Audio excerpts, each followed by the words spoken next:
Taong 1969. Karen, pupunta ka ba ng Silid-Aklatan? Sama na ako sa iyo ha. Tanong ko sa kaibigan at kaklase na rin si Karen. Pareho kaming nasa ikalawang pangkat ng ika-4 na taon. Nangunguna siya sa klase at ako naman ang pumapangalawa sa kanya. Pareho kaming mahilig magbasa ng mga libro, lalo na ang mga nobela kaya nagkakasundo kaming dalawa. Wala ring kompetensya sa pumapagitan sa aming dalawa dahil itinuturing namin ang isa't isa na matalik na magkaibigan. Oo, sabi. Sasabit lang muna ako sa CR. Mauna ka na lang at susunod ako agad. Sagot niya. Sarina talaga ang pangalan ko pero Sari ang nakasanayang itawag sa akin ni Karen. Yung iba ko namang kaklase ay Rina ang tawag sa akin. O sige, sandali lang ha. Baka pagsarahan tayo ng Silid-Aklatan.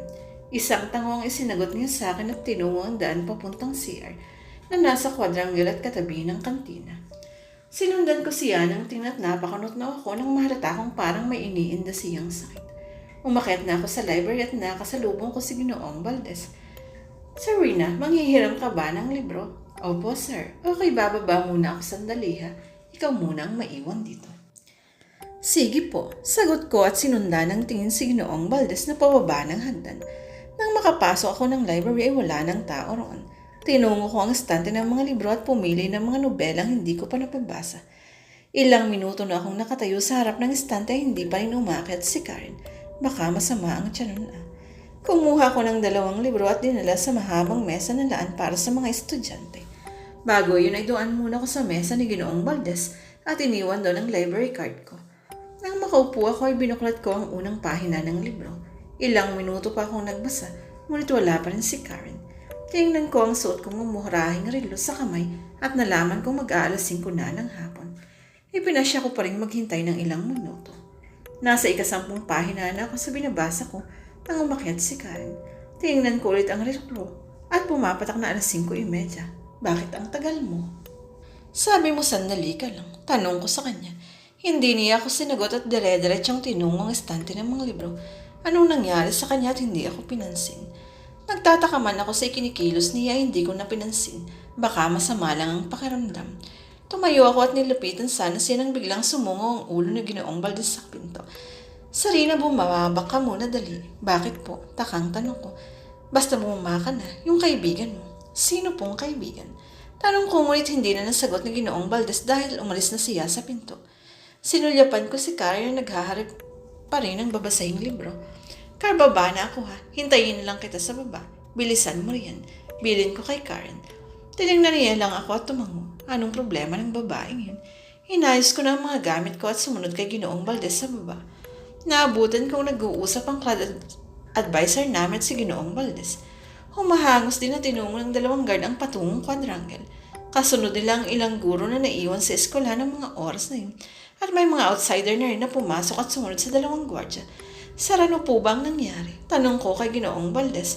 Sinulyapan ko si Ginang Arcel na hilam ang luha sa mga mata. Sarina, si Karen. Po, nandoon sa taas. Turo ko sa Silid-Aklatan. Nagkatinginan ng 2 guro sa pagtataka ko. Sumama ka sa amin. Sabi ni Ginang Arcel. Labis ang pagtataka ko habang nakasunod sa 2 guro patungo sa quadrangle. Nabigla pa ako nang pumasok kami sa loob ng CR at naabutan namin ang mga tao at guro roon na parang may tinitingnan kasama ang 2 gwardyang nakita ko kanina. Napakunot ako. Umalis na ang iba na sa nag-uumpukan sa loob ng isang cubicle at maya-maya lang ay minarinig akong sirena ng ambulansya. Humahangos na pumasok ang mama ni Karen kasunod ang papa nito. Bakit sila nandito at sino ang ipinunta nila rito? Bakit umiiyak ang mama ni Karen?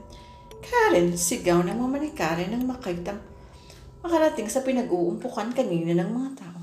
Teka lang, nandun si Karen sa library. Bakit sumisigaw dito ang mama niya? Nilapitan ko ang mama niya na may yakap na kung sino na nakahandusay sa saing ng CR. Nang makalapit ako ay nagimbal ako sa nakita. Parang biglang nanlaki ang ulo ko. Hindi ito maaari. Hindi yan si Karen. Hindi siya si Karen. Anak ko, sigaw ng mama ni Karen na patuloy ang pag-iyak. Yakap si Karen na wala ng buhay. Hindi ako makapaniwala sa nakita. Paano nandito si Karen na hindi na humihinga kung kanina lang ay nakita ko siya sa Silid-Aklatan at iniwan doon? Biglang nanayo ang balahibo ko. Hindi maaari. Tinignan ko si Ginoong Valdez at iniwas niya ang tingin sa akin. Sir, sabit ko habang hindi mapigilan ang pagalpas ng higbi ko. Sir, si Karen. Niyakap ako ni Ginang Aracel at napahugulhula ko. Iimbestigahan pa ang nangyari sa kaibigan mo, Sarina. Sabi ni Ginang Aracel. Kumalas ako sa pagkakayakap kay Ginang Aracel at pinahid ang mga luha ko. Babalik po ako ng silidaklatan. Nandoon si Karen. Sarila, wala na si Karen. Kumalma ka. Ma'am, nandoon si Karen. Nandoon siya. Hindi si Karen yan. Kasama ko siya kanina sa silidaklatan bago ako bumaba at sumunod dito. Kaya sigurado akong nandoon si Karen. Sarina, kalahating oras nang patay si Karen. Bago pa ako umakyat sa silidaklatan at tawagin ka, kaya sigurado akong hindi na muling umakyat si Karen doon. Hindi po. Babalik ako ng silidaklatan. Patutunayan ko sa inyo na nandoon si Karen. Sabi ko at mabilis na tumakbo pabalik. Hindi na matigil ang pagbagsak ng luha ko. Hindi si Karen yun. Alam ko hindi siya yun. Nang makarating ako sa silidaklatan, ay ginala ko ang tingin sa paligid. Karen, tawag ko sa kay Karen. Wala siya rito sa loob. Lumapit ako sa mesa ni Ginoong Valdez at nakita ko ang library card doon ni Karen. Napangiti ako. Sabi na nga ba hindi si Karen yun eh. Akala niya siguro hindi ko siya manahintay kaya nauna na siyang umuwi. Mali ang nakita ko kanina. Hindi si Karen yun. Hindi pa siya patay. Iniwan pa nga niya ang library card niya rito. Teka lang ha, naguguluhan ako eh. Sino yung nakitang patay sa CR? Tanong ni Chuck. Binundol naman ang dibdib ko ng kaba ang library card. Si Karen, sagot ni Serena. Sino yung nasa library? Kakambal ni Karen? Biro ni Darrell? Si Karen din yun. Kaluluwa ni Karen. Nanayo ang balahibo ko sa batok sa sinabi ni Serena. Napasiksik naman si Shanna sa katabing si Darrell at nakapulupot ng braso ni Bart sa braso ni Roxy. Namatay si Karen sa CR. At dahil daw sinabi niya kay Lola na susud siya sa library, ay sumunod pa rin siya roon. Yung nakita ni Lola Serena, kaluluwa na lang ni Karen. Guess that's creepy, sabi ni Catherine. Sabi ni Mama, ilang araw daw na hindi pumasok si Lola nang mapatutuhanang namatay na nga si Karen. Ayaw niya talaga kasing maniwala na wala na ang kaibigan niya. Amaya, bakit ka namumutla? Tanong ni Marge. Wala naman, sagot ko. Hala kayo, baka hindi na papasok si Amaya sa library niyan. Ha, sagot ni Darren. Hindi ko na pinansin ang sinabi nila. Iniisip ko ang library card na nakita ko kahapon. Sa pagkakatanda ko, Karen de la Cruz din ang pangalang nakalagay doon. Hindi ko lang matandaan kung ano ang nakalagay na dito doon. Kailangan ko yung makita ulit. Guys, may sasabihin ako. Sabi ko, napatingin silang lahat sa akin. Iyong binanggit kanina ni Serena's na library card na nakita ng lola niya na iniwan ni Karen.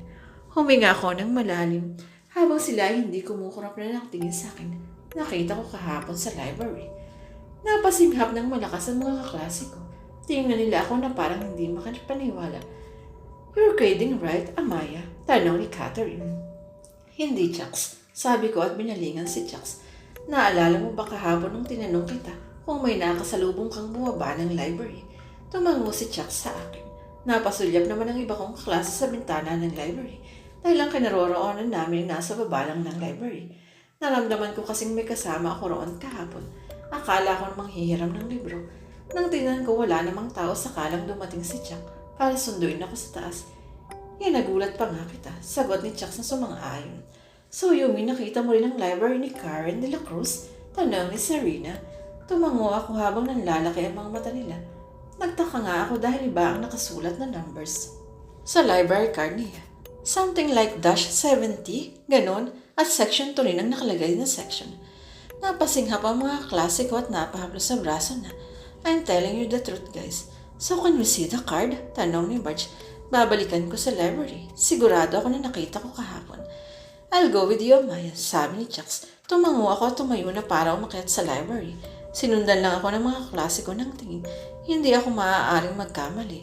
Totoo ang nakita kong card kahapon. Magkasunod kaming umakyat ni Chuck sa library at tumiretso sa table ng librarian. Ang gusto ko lang pong magtanong, what is it, Amaya? May nakita po ba kayong library card kaninang umaga? Yung naiwan po kahapon? Naiwan kahapon? Wala naman akong nakita na card dito kanina. Nawawala ba ang card mo? Nagkatinginan kami ni Chucks. Hindi ko may paliwanag ang kabang nararamdaman ko. Ma'am, sigurado po ba kayo? Yes. Sige po, thank you po. Sabi ni Chucks at hinila ako palabas ng library. Hindi ako maaaring magkamali, Chaks. Nakita ko yun kahapon. Yes, nakita ko ring hawak mo yun at tinititigan. Pero paano mo may papaliwanag hindi makita ang card ngayon? Hindi kaya ano? Na minumulta ka ni Karen? Come on, Amaya. Meron pa bang ganun sa panahong iyon? Wala namang pinipiling panahon yun, Chak. Aminin mo man o hindi. Alam mo na hindi lang tayo nag-i-exist dito sa mundo. Oo na. Maikling sagot niya at bumalik na kami sa mga klase namin. Naupo uli ako sa inaupuan ko kanina lang bago bumaba kami at umakyat ni Chuck sa library. Bumalik na rin ito sa dating itong kinauupuan. O ano, Amaya? Nandun ba? Tanong ni Sarina. Umiling ako. Hindi ko alam kung bakit wala na roon. Pero maniwala kayo sa hindi. Nakita ko talaga kahapon ang card na yun. Siya sige. Let's say nga na nakita mo ron. Ano gustong ipahiwatig ni Karen sa'yo? Tanong ni Catherine. Hindi ko alam. Baka gusto lang niyang magparamdam kay Amaya, sabi ni Marge. O gusto niyang magpatulong sa'yo. Sagot ni Sarina na nakatingin sa akin. Napakunot na ako. Magpatulong? Bakit siya magpapatulong? Ang mabuti pa siguro ay alamin muna natin kung ano talaga ang nangyari kay Karen noon. Ang sabi kasi ni Mama hindi nagkaroon ng hustisya ang pagkamatay ni Karen. Ang sabi raw lang na aksidente lang si Karen kaya siya namatay. Kaya siguro siya nagpaparamdam dahil gusto niyang malutas ang kaso niya. Umaanda na naman ang pagiging detective mo sa Sarina. Puna ni Daryl. Kailangan din natin tingnan ang ibang anggulo ng story nito. Malay mo makatulong tayo para matahimik si Karen. Sagot ni Sarina kay Daryl. Nakikinig lang ang ibang mga klase namin sa pinag-uusapan. Lahat nahulog sa malalim na pag-iisip. Posible kayang si Karen nga ang white lady na nagpapakita at nagpaparamdam sa mga estudyante rito. Kung tama nga ang sinabi ni Sarina na hindi nabigyan ng hustisya si Karen. Malamang nga na nandito pa rin siya sa eskwelahang ito. Siya kaya ang sumanib kay dyan sa section to. Anong kababalaghan ang bumabalot sa eskwelahang ito? Maybe Sarina is right. Kailangan muna nating alamin kung ano ang punot dulo ng mga nangyayaring katatakutan dito sa school. Magsimula tayo kay Karen, sabi ni Chucks. And Amaya, ikaw lang makakatulong sa amin, sabi naman ni Sarina. Bakit ako? Obviously, ikaw lang nakakita ng card ng direktang mula kay Karen, Amaya. Sabi ni Marge, baka ikaw ang maging daan para malutas ang kaso niya. Oh, that's creepy, sabi ni Shannon. Let's do this, guys. Sa darating na bakasyon natin gawin. That will be 3 weeks from now.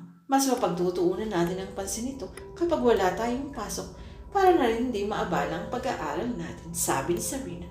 Pero paano kung ang isa sa atin ang mapahamak? Tanong ni Catherine. Hindi natin hahayaan iyon. Magtutulungan tayo at higit sa lahat, pangangalagaan natin ang bawat isa at walang iwanan. Napatango naman kaming lahat. Sa amin si Sarina lang ang may lakas ng loob sa mga ganyan dahil mahilig nga siyang magbasa ng mga katatakutan. Gusto ko rin namang makatulong at kung makakatulong kami, bakit hindi? Hindi nga lamang namin sigurado kung may patutunguhan itong naiisip namin. Okay, first thing first, mag-umpisa tayo sa simula. Kilalanin natin si Karen.